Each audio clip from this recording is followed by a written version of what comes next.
ర్యాలీలో పాల్గొనేందుకు సికింద్రాబాద్ రైల్వే స్టేషన్కు వచ్చిన బీఆర్ఎస్ కార్యకర్తలు ప్రజలను పోలీసులు అరెస్టు చేశారు. బలవంతంగా అరెస్టు చేసి వ్యాన్లలో తరలించారు.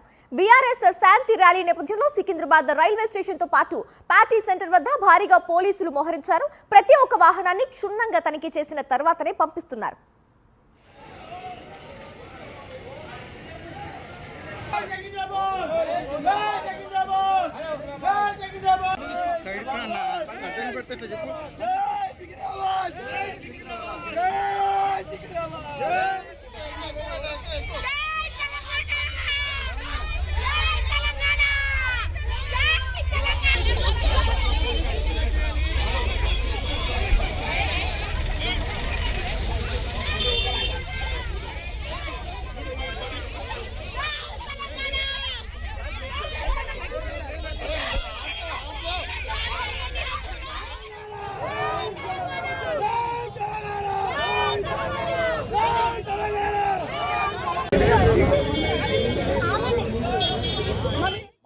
సికింద్రాబాద్ హక్కులని కాపాడాలని, సికింద్రాబాద్ బచావో అని, ఇది మా అస్తిత్వం, మా ఆత్మగౌరవం అనేది 220 సంవత్సరాల చరిత్ర.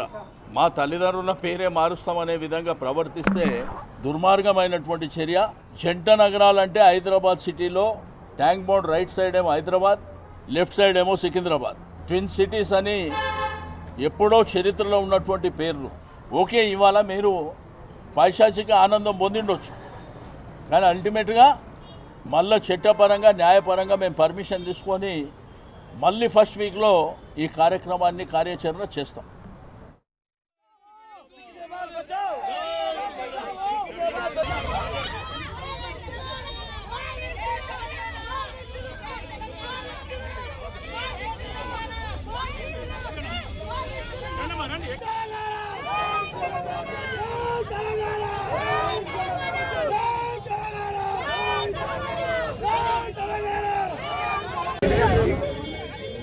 సికింద్రాబాద్ నుంచి ఘటనకు సంబంధించి పూర్తి డీటెయిల్స్ మా కరెస్పాండెంట్ శేఖర్ అందిస్తారు. శేఖర్,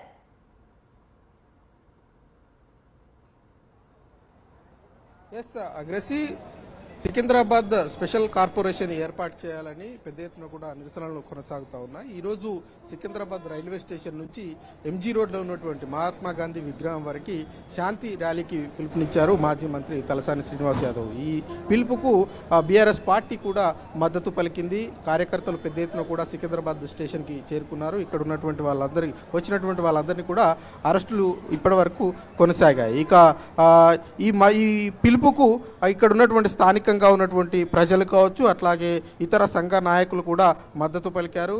ఉదయం నుంచి దాదాపు 2-3 గంటల పాటు పెద్ద ఎత్తున ఉద్రిక్తత నెలకొందని చెప్పుకోవచ్చు. భారీ సంఖ్యలో పోలీసులు ఇక్కడికి మోహరించారు. వచ్చినటువంటి కార్యకర్తలను కావచ్చు, కార్పొరేటర్లను కావచ్చు, నాయకులను కావచ్చు, అట్లాగే లష్కర్ జిల్లాకు సంబంధించినటువంటి సాధన సమితి ఉంది.